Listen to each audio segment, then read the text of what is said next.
Hello दोस्तों, आज हम बात करते हैं कि शोल्डर में अगर सुप्रास्पाइनेटस मसल टेयर हो गई है तो इसका क्या मतलब है, उसका क्या इलाज है। सबसे पहले तो हम समझते हैं सुप्रास्पाइनेटस मसल होती क्या है।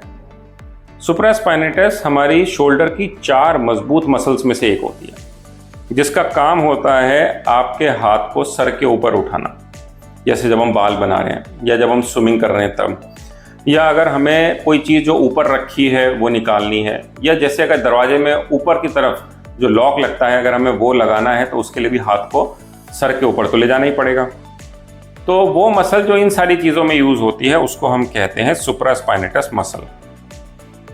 अब जब हम बात करते हैं इसमें होने वाली दिक्कतों की, तो 2 तरह की दिक्कतें होती हैं। एक तो वो कि जब ये मसल पूरी तरह से फट गई हो किसी कारण से, या दूसरा ये पार्शियली फट गई हो या उसमें इन्फ्लेमेशन हो।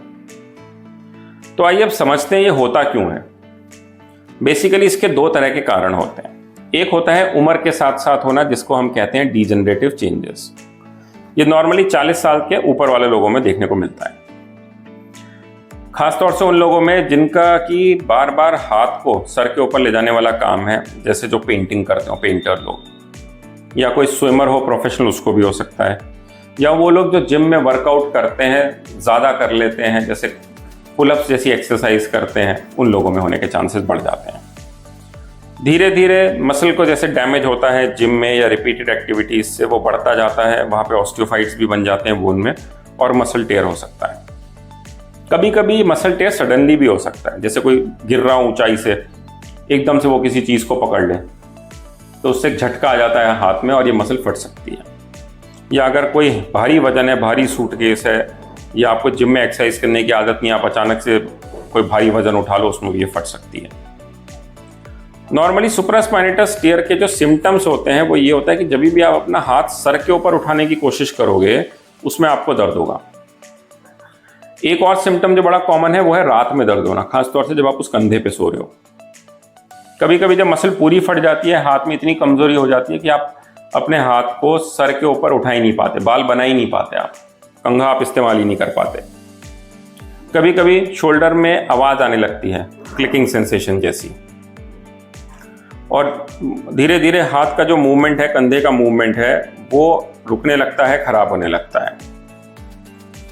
अगर हम डायग्नोसिस की बात करें तो इसमें एमआरआई गोल्ड स्टैंडर्ड है। आपके डॉक्टर आपको जब देखेंगे तो क्लिनिकली कुछ एग्जामिनेशन करेंगे, लेकिन डायग्नोसिस के लिए गोल्ड स्टैंडर्ड है एमआरआई, जो कि पकड़ लेता है कि फुल थिकनेस टीयर है कि पार्शियल थिकनेस टीयर है कि सिर्फ टेंडनोसिस है।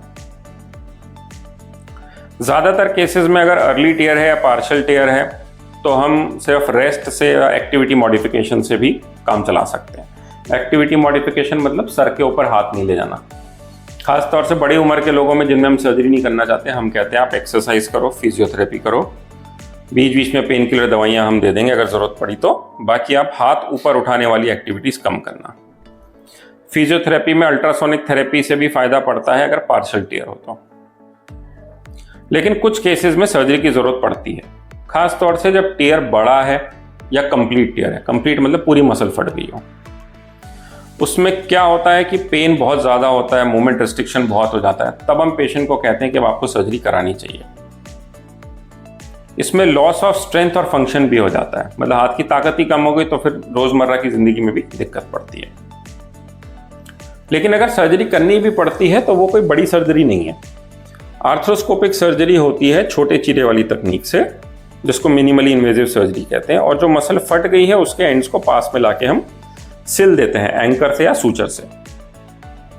ये सर्जरी बड़ी नहीं है, पेशेंट को 1 या 2 दिन के लिए हॉस्पिटल में रुकना पड़ता है, लेकिन ऑपरेशन के बाद 3 से 4 हफ्ते तक स्लिंग तो पहननी होगी। स्लिंग मतलब वो आर्म पाउच जिसमें हम शोल्डर को आराम दे पाएं। उसके बाद 4 से 6 हफ्ते तक फिजियोथेरेपी चलती है और धीरे धीरे 3 से 6 महीने में पूरी रिकवरी हो जाती है। तो अगर आप सुप्रास्पाइनेटस टीयर से बचना चाहते हैं तो कुछ चीज़ों का आपको भी ध्यान रखना है। जैसे जिम में अगर आप जाएं तो पहले अच्छे से वार्म अप करें एक्सरसाइज से पहले। सडनली कोई वेट ना उठाए झटके से, तो बिल्कुल भी नहीं। और अपने शोल्डर की एक्सरसाइजेस के लिए रूटीन में 5 से 7 मिनट निकाल के रोज शोल्डर एक्सरसाइजेस करिए, रेंज ऑफ मूवमेंट एक्सरसाइजेस भी और मसल स्ट्रेंथनिंग एक्सरसाइजेस भी। तो ओवरऑल सुप्रास्पाइनेटस टियर का इलाज हो सकता है, लेकिन उसको अवॉइड करना सबसे बेटर है। तो अगर आपको शोल्डर में पेन है, स्पेशली हाथ ऊपर उठाने वाली एक्टिविटीज़ में या रात को, तो डेफिनेटली अपने डॉक्टर से मिलें और जो भी इसका ट्रीटमेंट है टाइमली कराएं। Thank you.